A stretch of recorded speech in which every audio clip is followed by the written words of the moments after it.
ఈ రోజే డౌన్లోడ్ చేయండి. మీ ఫేవరెట్ షోస్ చూడండి. Thank you.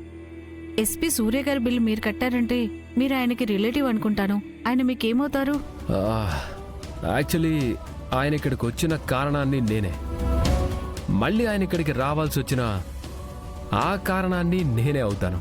అర్థం కాలేదు సార్. కొన్ని విషయాలు అర్థం కాకపోవడమే మంచిది. బై ద వే, నేను ఆ సూర్యాన్ని కలవాలి. ఎక్కడ? ఐసీయూలో ఉన్నారు సార్. స్ట్రైట్గా వెళ్ళి మీరు అలా లెఫ్ట్ తీసుకోండి. Thank you.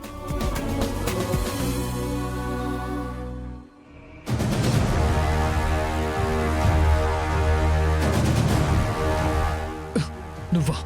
ఎందుకు వచ్చావు ఇక్కడికి? వచ్చి చాలాసేపు అవుతుందండి. మీకు థ్యాంక్స్ చెప్దామని వెయిట్ చేస్తున్నాను. ఎందుకు థ్యాంక్స్? మీ ఆయన చేతులు దెబ్బలు తిన్నందుక? మీ ఆయన వల్లే ఇప్పుడు నేను హాస్పిటల్లో ఉన్నందుక? ఇందాక మీరు పై ఆఫీసర్తో మాట్లాడడం నేను విన్నానండి. కొట్టింది ఆయనే అని తెలిసి కూడా మీరు ఆయన పేరు చెప్పలేదు కదా, అందుకు. ఓ, మీ ఆయనకు నేను మెయిల్ చేశాననుకుంటున్నావా? చెప్తే మా డిపార్ట్మెంట్ వాడిని శిక్షిస్తుంది. నాకు అది ఇష్టం లేదు. ఇప్పుడు నా మెయిన్ టార్గెట్ మీ మావయ్య కృష్ణప్రసాద్ కాదు, మీ ఆయన గగన్. నేనే స్వయంగా వాణ్ణి నా చేతులతో కొట్టాలి. ఇప్పుడు నేను హాస్పిటల్లో పడున్నానే, ఇలాగే సరిగ్గా ఇలాగే వాడు హాస్పిటల్లో పడాలి. అయ్యో సూర్య గారు, తప్పుకో, తప్పుకో గోరి. సూర్య గారు.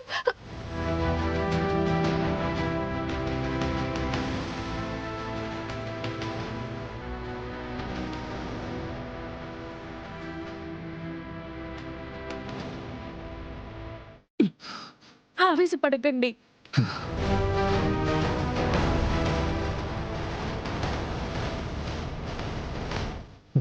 లేదు, నేను వాడిని వదిలిపెట్టాను. సూర్య గారు ప్లీజ్ అండి, నా మాట వినండి.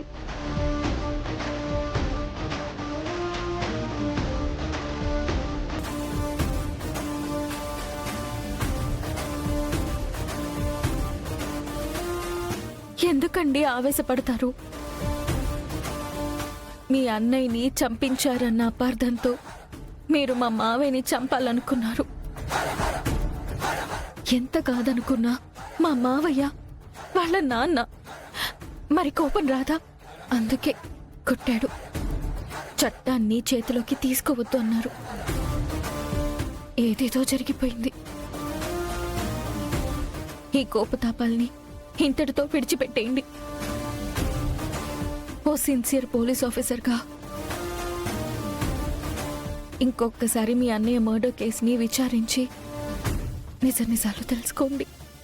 ఇంకా తెలుసుకునేదేమీ లేదు. ప్లీజ్ అండి, మా ఆయన్ని ఏం చేయకండి. మీ ఆయన్ని చంపాకే ఏ ఎంక్వైరీ అయినా ఎన్నాళ్ళు మీ ఆయన బతకడు. మీ నాన్న దగ్గరికి వెళ్ళిపో. ప్లీజ్ అండి, ఈ కక్షలు ఇంతటితో వదిలేయండి. మీకు దండం పెడతాను. ఆవేశంతో కాకుండా ఆలోచనతో ఆలోచించండి.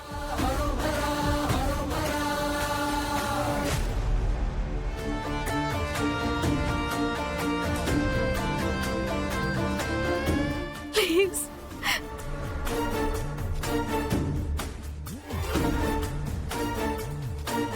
సార్,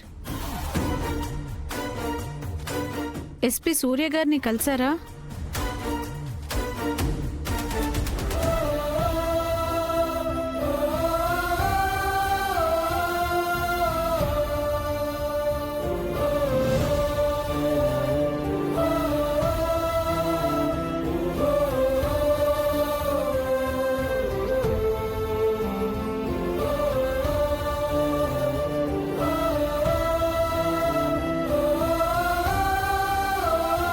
కాఫీ తీసుకో బావా.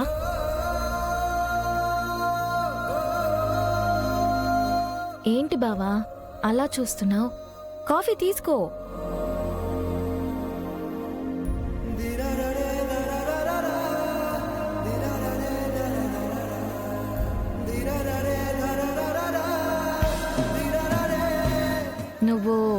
సూర్య గారిని అంత దారుణంగా కొట్టకుండా ఉండాల్సింది బావా.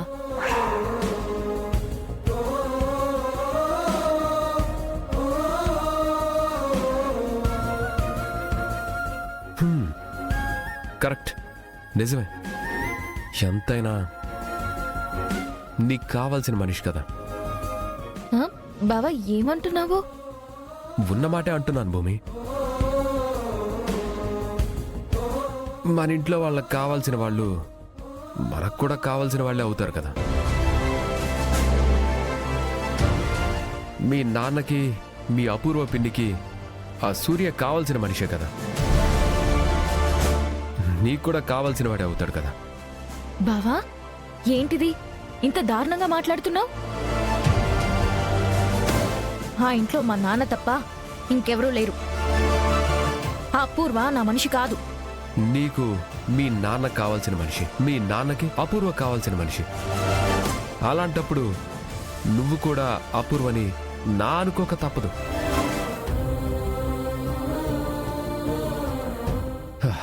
అయినా ఈ మధ్య నువ్వు నాకు చాలా కొత్తగా కనిపిస్తున్నావు భూమి. రోజుకొక రకంగా అనిపిస్తున్నావు. నిన్ను ఎలా అర్థం చేసుకోవాలో కూడా నాకు అర్థం కావడం లేదు.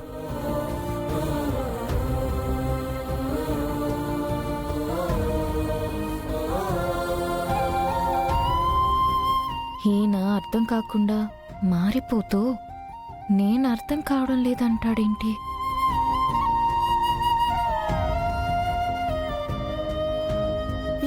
ఏమండి, ఈరోజు మీకోసం ఇష్టమైనవన్నీ వండానండి. మీరు మొహమాట పడకుండా అన్నీ అడిగి మరీ వడ్డించుకోవాలి. నీ అతి ప్రేమ కాకపోతే మన ఇంట్లో నాన్నెందుకు మొమ్మట పడతాడే? నువ్వు నోరు మూసుకొని తినరా.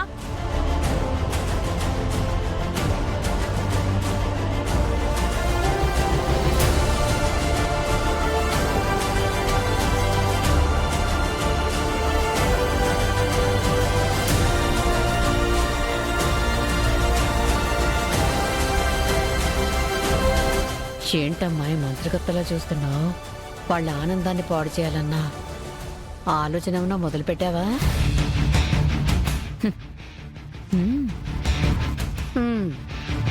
ఏమండి, కొంచెం పప్పేస్తానండి. చూసావా కేపీ, మీరా ప్రేమ నీకు అర్థమవుతోందా? మీరా నిన్ను ఎంత ప్రేమిస్తోందో మొదటి నుంచి నీకు తెలుసు కదా. మరలాంటప్పుడు నువ్వు చనిపోలేదు, బ్రతికే ఉన్నావు అన్న సంగతి మీరాకెందుకు చెప్పలేదు?